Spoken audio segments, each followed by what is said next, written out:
Bismillahirrahmanirrahim. Assalamualaikum warahmatullahi wabarakatuh. Berjumpa dengan saya pada pelajaran Bahasa Indonesia. Kita pada hari ini fokus membahas tentang teks persuasi. Pengertian dan ciri teks persuasi.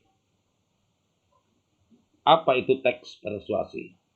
Dalam kehidupan sehari-hari, kadang kita berjumpa dengan teman, dengan sahabat, dengan tetangga.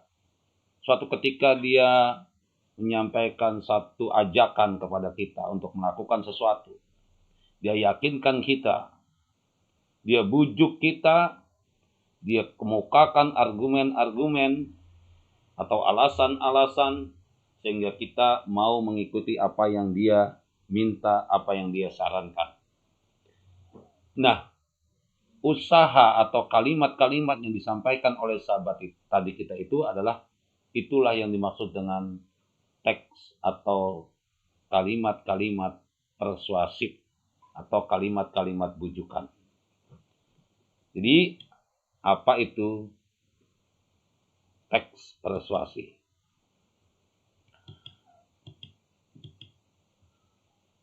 Sebelum kita membahas tentang apa itu teks persuasi, kita lihat tujuan pembelajaran kita pada hari ini adalah mengidentifikasi jenis saran, ajakan, arahan, dan pertimbangan tentang berbagai hal positif atau permasalahan aktual dari teks persuasi. Nah, ini.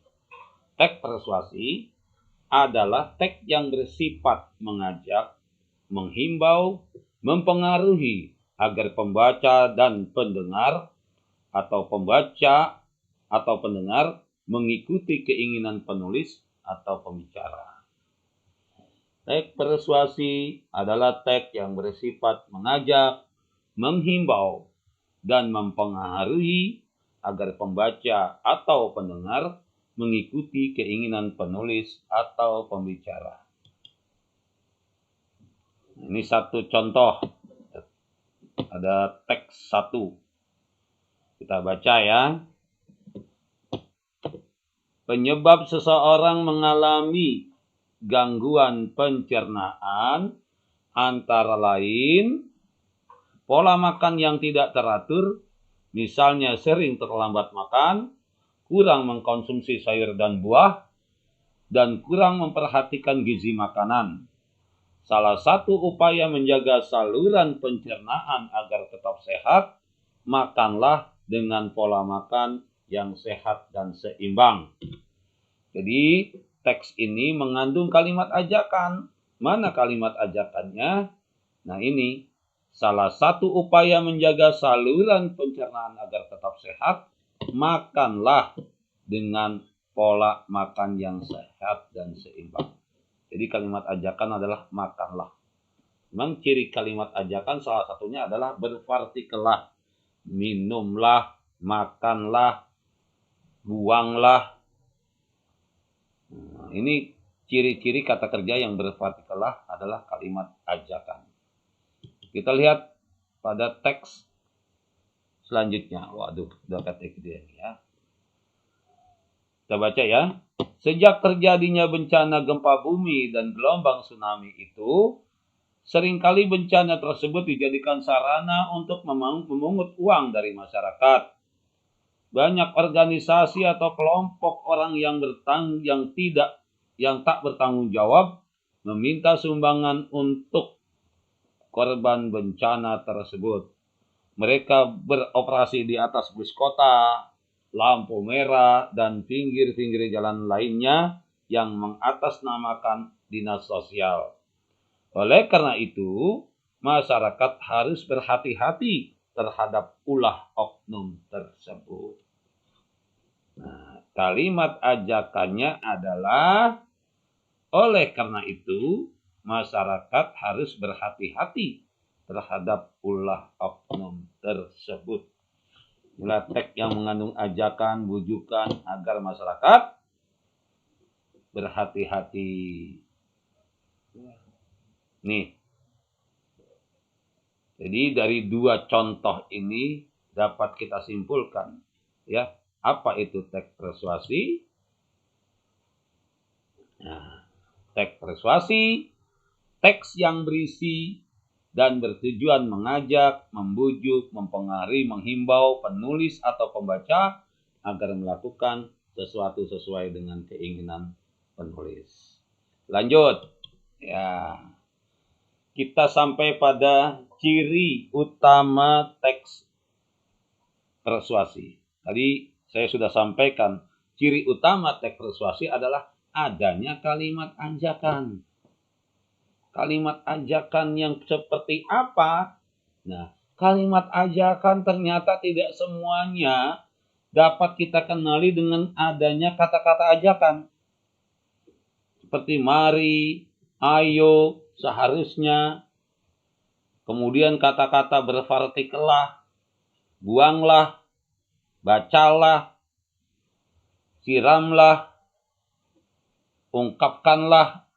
Tidak semuanya bisa kita kenali dengan kata-kata itu. Tetapi ada juga kata-kata ajakannya, tapi ciri utama teks persuasi adanya kalimat ajakan. Tidak semua kalimat ajakan ini bisa kita kenali. Seperti adanya kata mari, kata ayo, kata seharusnya, atau kata-kata kerja yang berpartikel lah. Buanglah, bangkitlah, ungkapkanlah, siramlah. Tidak semuanya bisa kenali dengan kata-kata itu. Tapi ada juga ajakan atau motivasi yang sifatnya tidak kelihatan. Dia tersembunyi. Karena memang ajakan ini ada ajakan yang tersurat, ada ajakan yang tersirat. Tersirat ini adalah ajakan yang jelas kelihatan. Tersirat ini tersembunyi. Dia ada kalimat bernada saran atau motivasi, tapi tidak menggunakan kata-kata yang jelas seperti kata-kata mari seharusnya. Kita perhatikan contoh berikutnya. Nih, contoh persuasi yang kelihatan jelas atau tersirat. Ketika kebutuhan vitamin dan mineral tubuh tercukupi, maka tubuh akan menjadi sehat dan tidak mudah terkena penyakit. Hal itu berlaku sebaliknya apabila enggan mengkonsumsi makanan dengan kandungan vitamin dan mineral, maka tubuh akan lebih mudah terserang penyakit.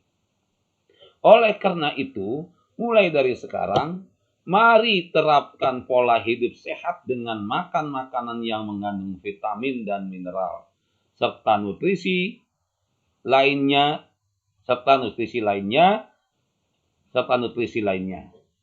Oleh karena itu, mulai dari sekarang, mari terapkan pola hidup sehat dengan makan makanan yang mengandung vitamin dan mineral, serta nutrisi lainnya. Selain makanan, kita juga harus mengimbanginya dengan olahraga yang teratur. Nah, ini jelas ada kalimat mari. Kalimat ajakan yang jelas atau tersurat. Coba kita lihat teks berikutnya. Dewasa ini beredar produk-produk air mineral kemasan yang tidak sesuai dengan standar kesehatan. Tanpa disadari, produk-produk yang tidak sesuai dengan standar tersebut berpotensi membahayakan kesehatan tubuh. Menilik dari permasalahan tersebut, kini hadir air mineral fresh. Air mineral kemasan yang telah teruji standar kesehatannya. Mengapa fresh baik untuk kesehatan? Fresh bersumber dari mata air pegunungan yang masih murni dan belum terjamah aktivitas manusia. Mata air tersebut langsung dialiri menggunakan pipa anti karat ke pabrik fresh water. Tidak hanya airnya yang terjamin bersih, fresh juga dikemas dalam kemasan yang aman, tidak merusak lingkungan, dan sesuai dengan standar kemasan internasional. Tidak kita temukan kata-kata ajakan, mari, ayo. Tetapi seluruh kalimat-kalimat ini memotivasi kita untuk percaya bahwa minuman yang bermerek Fresh ini adalah minuman yang baik untuk kesehatan. Secara tidak langsung mengajak kita beralih untuk membeli air mineral yang bermerek Fresh ini. Inilah yang dimaksud dengan persuasi tersembunyi atau tersirat. Nah, ini ada contoh soal teks yang berisi pernyataan yang mendorong seseorang untuk mengikuti ajakan atau wujudan, harapan atau keinginan-keinginan, ataupun imbauan penulis adalah teks pasti bisa. Tentunya jawabannya adalah B, teks persuasi. Sebab deskripsi ini adalah teks yang melukiskan. Eksplanasi ini teks yang mengungkapkan tentang peristiwa alam. Argumentasi ini teks yang mengungkapkan pendapat dengan bukti-bukti, dengan fakta-fakta yang masuk akal dan jelas. Soal berikutnya, langsung soal nomor 3. Perhatikan cuplikan teks berikut ini. Sejak terjadinya bencana gempa bumi dan gelombang tsunami itu, seringkali bencana tersebut dijadikan sarana untuk memungut uang dari masyarakat. Banyak organisasi atau kelompok orang yang tak bertanggung jawab meminta sumbangan untuk korban bencana alam tersebut. Mereka beroperasi di atas bus kota, lampu merah, dan pinggir-pinggir jalan lainnya yang mengatasnamakan dinas sosial. Oleh karena itu, masyarakat harus berhati-hati terhadap ulah oknum tersebut. Kami organisasi Podikasi tidak pernah meminta sumbangan dengan cara-cara seperti itu. Kalimat persuasi dari kutipan di atas adalah kalimat apakah jawabannya ke-1, ke-2, ke-4, atau ke-5? Ya, tadi sudah kita bahas. Ya, ada coba kalimat satunya, sejak terjadinya bencana gempa bumi, gelombang tsunami, seringkali bencana tersebut dijadikan sarana untuk memungut uang di masyarakat. Ini kalimat 1. Kalimat 2-nya ini nih. Banyak organisasi atau kelompok orang yang bertanggung jawab meminta sumbangan untuk korban bencana tersebut. Kalimat 3-nya ini. Mereka beroperasi di atas bus kota, lampu merah, dan pinggir jalan lainnya yang mengatasnamakan dinas sosial. Kalimat 4-nya, oleh karena itu masyarakat harus berhati-hati terhadap ulah oknum tersebut. Tadi kan kita bahas ini. Ya, jadi jawabannya adalah kalimat ke-4. Betul sekali. Ya, kalimat ke-4 yaitu jawabannya C. Nah, ini ada soal-soal lagi yang bisa kalian jawab. Cukup sekian pembahasan kita tentang pengertian teks persuasi dan ciri utama teks persuasi. Semoga kalian paham, sehat selalu, dan cerdas. Terima kasih atas perhatian. Mohon maaf atas kekurangan. Kita berjumpa lagi pada video-video berikutnya. Semoga sukses. Wassalamualaikum warahmatullahi wabarakatuh.